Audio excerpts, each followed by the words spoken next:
Welcome back, everybody. Today we are here to talk about something pretty exciting and what I would consider an investment for the channel moving forward. This is the new Samsung Galaxy S24 Ultra. Now, my previous phone has been the S22 Ultra for quite some time.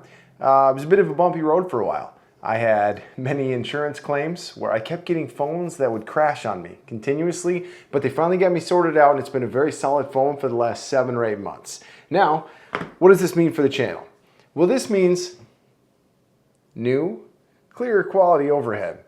Now, part of this video is going to be filming my old overhead camera for a little bit because we're going to be doing a size comparison between the S22 Ultra, S23 Ultra, and the new S24 Ultra here coming up.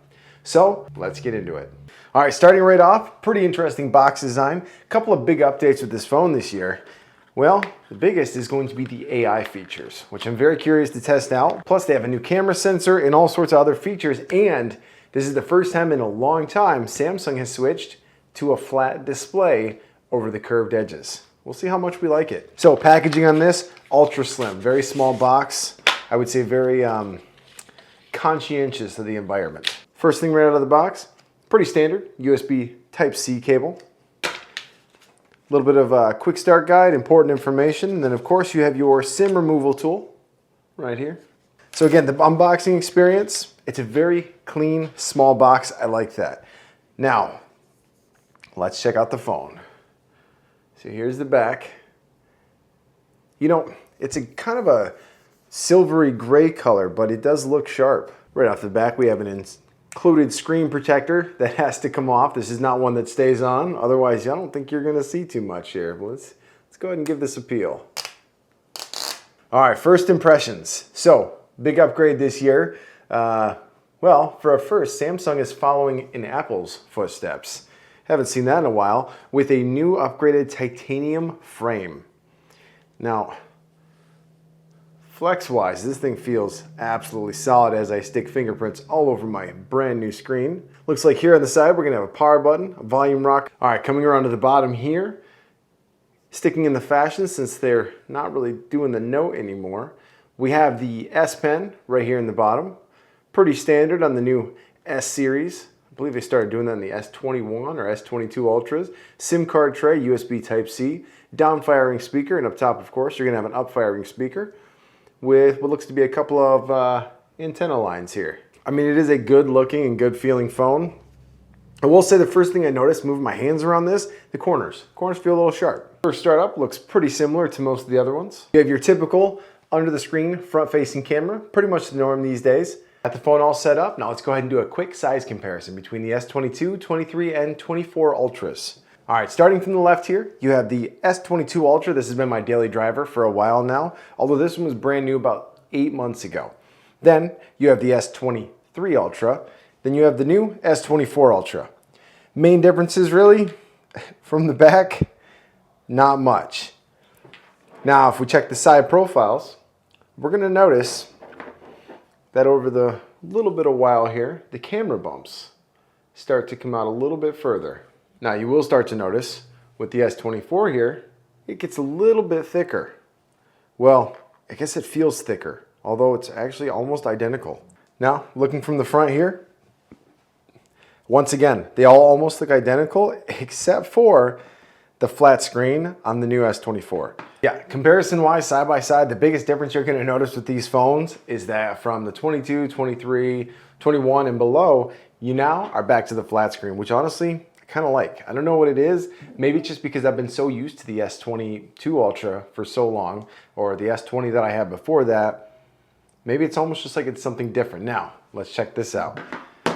First thing I noticed is the speed on this fingerprint display. It's fast. Like, that is crazy fast. I just barely touch it and boom, it's gone. Starting with the screen, we have a 3120 by 1440p 4K UHD AMOLED LED screen. Now they said that this has a new version of Gorilla Glass. They call it Corning Gorilla Armor. Basically what this is designed to do is help with those micro scratches. The smaller scratches that would really get you before just from sand in your pocket or other things like that. Now for this next part, we're gonna do some photo tests. I did some tests outside. The weather outside is kind of gloomy, kind of overcast, but I feel like it's a good representation of how the camera's gonna handle these photos without perfect lighting. All right, we're gonna record this next part of the video right here on the S24 Ultra. Now coming in first, I am recording this on my Hohem lavalier microphone. This was provided to me by Hohem when I met them at CES. Extremely nice people, great products, go check them out. I'll throw the link down below. So jumping into the pictures right here, first we'll show you the comparison of a couple car pictures. First here you have my white BMW on the S24, then here you have it on the S23. We'll put them side by side. Now my eyes, I can't pick up any difference. I had these separated on my 36-inch widescreen side by side and they look almost identical to me. Moving into a red car, the only difference I could notice between the two pictures here is the red was a little bit more vibrant in the S24 pictures. Where the big differences came in, let's look at this picture here. I took a picture of the woods. Now this was the 200 megapixel at 10 times zoom on both cameras. Now whether or not it is some kind of video upscaling, some kind of AI smoothing out the photos, the S24 picture did look a lot more vibrant and clear. Now keep in mind, I'm not exactly a professional photographer here. I am average at best even when it comes to video. But just to show a couple more cool pictures of the one of my little setups here. This is just a couple of close-up images, seeing how well the S24 handled light. And then we'll jump into one more set here. This is just some selfies of me outside, just to see how well both cameras performed. And once again, you know, even zooming in on like the beard hairs and stuff to try to really get into that detail. The difference between the two here, again, almost zero. So unless you're looking to upgrade to the S24 for the camera editing or the new AI functions, the AI functions of which the main two seem to be photo editing and then auto voice translation. So if you're talking to somebody in a different language and you guys have a bit of a language barrier, the phone has some kind of AI stuff built in to auto translate. Now I tested this out a little bit. I didn't record it. I was just kind of going through testing it. It seemed to keep up. It was a little bit clunky, but it worked. And it would be super nice to have on a trip overseas. All right, now we're gonna go ahead and test the front-facing camera on the S24 Ultra. Okay, right now we are testing on the S24 Ultra. This is the front-facing camera. No microphones attached. All right, now let's go ahead. We are currently testing the front 8K 30 FPS setting. Now this is all gonna render down. I do upload to YouTube in 4K, but it's not going to quite show all of that. Now let's try some zoom function here, see if we can get on the 8K setting.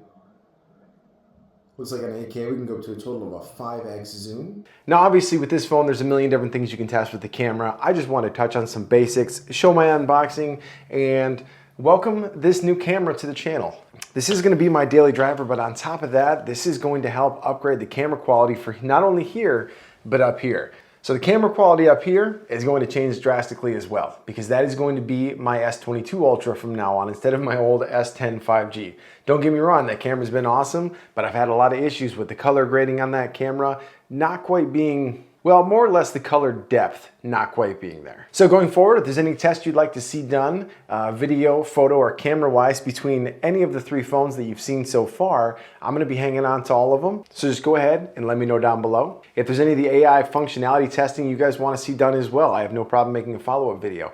Just let me know.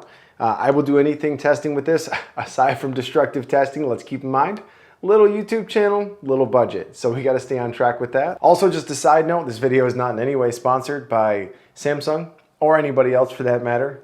Once again, out-of-pocket purchase. Also, if you guys like phone reviews, make sure to stick around. We have a couple of interesting ones coming up here really soon. Let's just say they are partially sponsored content, but you're not gonna wanna miss what's coming up in the budget phone market for 2024. So thanks for stopping by to check out my quick unboxing and review of the S24 Ultra. That's all, and we'll see you on the next one.